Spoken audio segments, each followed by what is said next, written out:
లింగాల మండలం లోపొడత గ్రామంలో 4 ఏళ్ల చిన్నారి నెత్తికాను అతి దారుణంగా నీలం డ్రమ్ములో ముంచి హత్య చేసిన ఘటన చాలా దుమారం రేపుతోంది.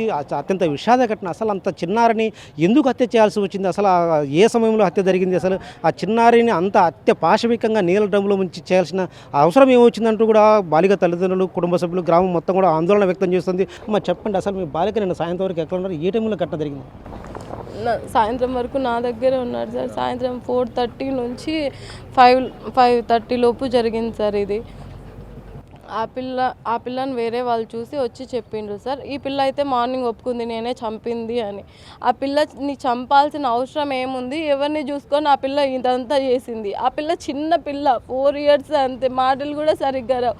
ఆ పిల్లని చంపేంత అవసరం ఏముంది? ఆ పిల్లకి మేము ఏం చేసింటే నా కూతుర్ని చంపింది? ఎవరిని చూసుకొని చంపింది? ఎవరు లేని ధైర్యం ఉంటే చంపుతారా సార్? చెప్పండి. ఇంటి వరకు పాప మీతో ఆడుకుంటూ ఉన్నది. ఎన్ని గంటలకు బయటికి వెళ్ళింది? అసలు ఆ ఘటన ఏ సమయంలో జరిగింది? 4:30కి పోయింది సార్. మా అవ్వతోటి వెళ్ళింది, పాప ఒక్కటి వెళ్ళలేదు. అవ్వతోటి వెళ్ళింది. నేను అవ్వ దగ్గర ఉందిలే అనుకున్నా, అవ్వ నా దగ్గర ఉందిలే అనుకున్నారు.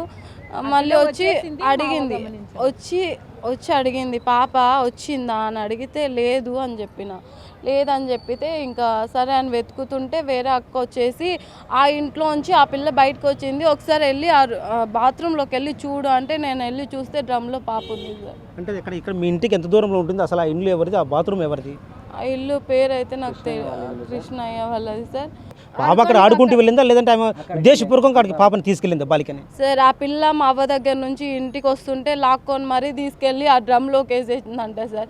మళ్ళీ ఎవరు లేనిది చూసుకొని మళ్ళీ వెళ్ళి ముంచేసి వస్తుండగా వేరే అక్క చూసి నాకు చెప్పింటే నేను వెళ్ళా సార్. నేను వెతుకుతున్నా ఆ టైం